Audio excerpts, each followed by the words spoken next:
We could have said for many years now it would be interesting to be a fly on the wall and hear what Lane Kiffin has to say behind closed doors. But we also get enough of Lane Kiffin out in the open that's entertaining to hear. And certainly he had his. I got to credit him. He always takes the opportunity to acknowledge what Nick Saban did for him, to acknowledge how he was a mentor, instructor, a coach, a boss that taught him so much and brought him along, and that I think he actually made the statement this week. He doesn't know if he would be where he is right now without Nick Saban, but he also then also goes in different directions about always kind of poking the bear, and this time it had to be with defensive signaling.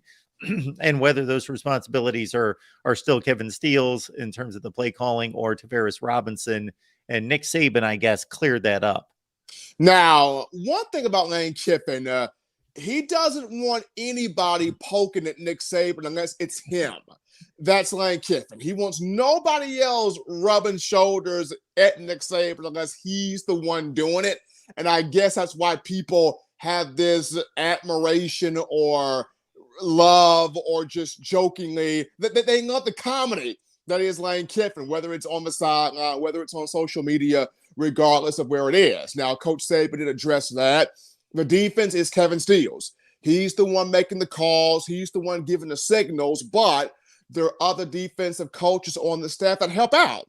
They pitch in. They share what they think about the game plan. They share what they may see, a wrinkle that they could provide. And Tavares Robinson, he was at D.C. before at South Carolina. So he's brought that expertise to Tuscaloosa, where he has a fresh set of eyes on things, where he may say, Steele, you may look at it like this, but here's another wrinkle that this defense could add. Here's a formation, a scheme that we can implement here. We all know that the overarching theme is Coach Saban anyway, but he loves to have other guys on staff in those meeting rooms, in those coaching settings to have a fresh perspective. And that's what T-Rob brings. He brings that fresh perspective. I got to think that these players have full knowledge that even though they have not met expectations, they haven't looked good, they've dropped a game out of conference, that they play in a position where, hey, it all starts again this week, and it's all still on the table for them to live their dreams out and accomplish all their goals. They have a chance to do this, Mark, starting this week, but they also know there's a sense of urgency, and we got to get this done now.